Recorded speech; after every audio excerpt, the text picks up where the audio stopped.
of PetNat. PetNat means PETillant NATurelle. So that means that he's doing the first fermentation in the tank, in a normal stainless tank. The grapes arriving, which are now 70% Arneis and 30% Nebbiolo. The grapes are pressed, so it's like a fermentation in white. And we put in the tank just the juice, of course. First fermentation. When we arrive at more or less 15 grams sugar, we stop the fermentation by decreasing the temperature, of course. We bottle immediately just with a very light filtration, very, very light. We put it in the bottle and we add a juice still fermenting to continue the fermentation in bottle. Okay? So it's a little bit like Ancestrale. Do you know Ancestrale? Do you know the method? No? Okay. So it's a second fermentation in the bottle without any filtration at the end. Okay? So at the end you have a wine with a great sediment inside the bottle because the yeast are still there working. But at the end it's really, really dry. So 0 gram sugar. It's around, I think, 20%, 12% alcohol. This is quite high, 13. 13% alcohol at the end. So here you have 2 glasses. This is the same wine. I don't know if you can see the difference with the 2 glasses. The first one was this is the first one, and this was at the top of the bottle. So it's much more clear because the sediment is going down, of course. Just remember this is 70% Arneis and 30 Nebbiolo, okay? So that's what I was saying to you before. The mouth is really different from a normal rosé because it has much more structure, much more body. You can feel the yeast, of course. It's not a Metodo Classico. We cannot call it Metodo Classico. It's just a PETillant. But it's something that can remind you a little bit of the Metodo Classico. So this was the first glass. The second glass, this one, is arriving from the bottom of the bottle. So it's different because it's much more, you have much more density. The yeast are more here. And so we are just going to try the wine now, okay? Is it cloudy? See? Yeah. If you shake it, it becomes Is it cloudy or just the deeper color? Tell me again, June? The second one. Yes. At the bottom.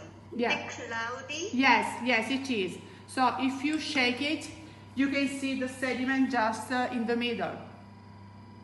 Okay. How's the taste? Is there any difference from the first to second? Yes, a lot. Very, very much. I didn't taste it. Tava, did you taste it? It becomes creamier. It takes the edge of the sharpness maybe of the Arneis and it becomes more creamy. You get the taste of the sediments in the second one. It's very interesting the difference between from the same bottle, how much difference you can get. Oh yeah, It's another one. or invention? Actually, it's a very ancient method. In Italian, it's called Ancestrale. So actually, it was a method in which our great-grandparents were doing the Metodo Classico. So the fermentation was happening in the bottle, and so everything remained inside without any filtration before, without anything. So we do now, it's a little bit in the middle between a Metodo Classico and the tank because we start the fermentation when 15 grams sugar are still there and we finish it in the bottle. That is this ancient method of doing the sparkling. So it's not something new, but it's something that we are just discovering again right now. So in this moment, generally speaking, all over the world, the sparkling is growing a lot. So Prosecco, of course, help us a lot. Champagne before, we are talking about totally different kind of wine, but the market is much more sensitive and much more curious about sparkling. And this has given us the opportunity to rediscover different kind of vinification and also this kind of method, which is again very old in our country.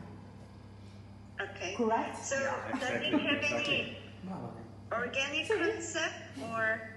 I'm sorry? I say yes, it's absolutely organic because the yeast are natural, only natural yeast. Everything is really, I mean, he's becoming organic. He's going to have the certification organic since next vintage on progressively on all the labels. So we need to wait 2 or 3 years to have the certification on all the wines, but it's going to become organic till now, till this vintage. So we are organic in the field. In the winery, it's absolutely natural, no yeast added, but just natural yeast for the first fermentation.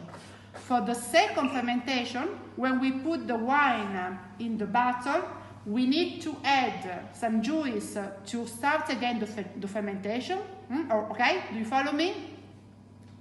Can you follow me? Yeah? When we add the juice, we don't add yeast, but we add the same juice which is still fermenting. Okay. So it's always natural yeast. We never add selected yeast. And the main... Okay, I find that wine very interesting and it might have a future in Korea, but